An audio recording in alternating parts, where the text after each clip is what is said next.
arrin kale aan gelaya waxa weeye arrinkii la yidhaaho khaatuum istaad iyo somaliland baa wada hadlaya waxay ku hadlayaan Djibouti Ali Khaliif Galad waan soo dhaweynaa madaxweynaha dee mustaqbalka arrin aad u fiican weeye maanta waa noo farxada deyn maanta marbar iyo galbeed somaliland ay isku meel wada fadhiyaan ay miiska ku cabiyaan waan soo dhaweynaa arrinka khaatuumay inaga isjecel inaga isku dhul wadagna inaga walaala maxaad ku malaysaa dadka qadaad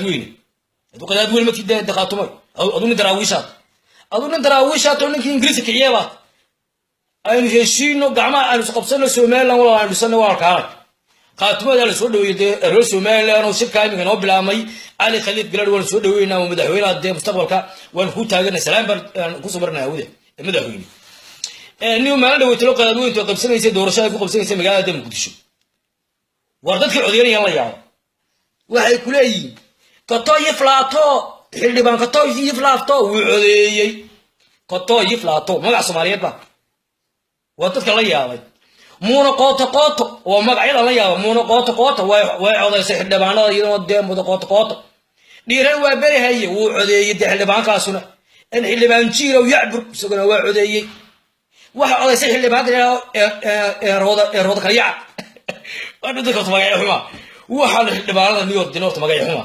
warna kooda ku baashaalayna anu tasarruf labaan ma inama gaadhisiin Abdul Malik Muuse Aldano kamarda inta laga qaado baa laga kala jibinaya jeelka la kugu xidhay baa la kugu soo xidhay bal dadka damar kala ku calaalay maanta dadka ku calaalay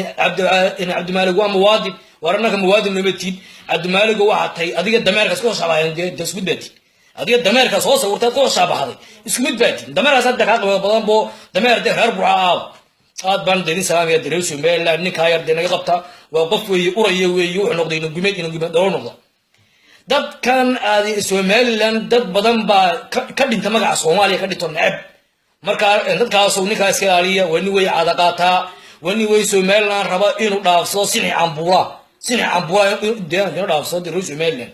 reer Somaliland dad jecel baynahay qadiyadina waa mid ninka yar aan fi qaban ay la dhaqana sida qaxoontiga ka soo qaxay Yaman waa ninkan waa nin Yaman ka yimi waa nin Soomaaliya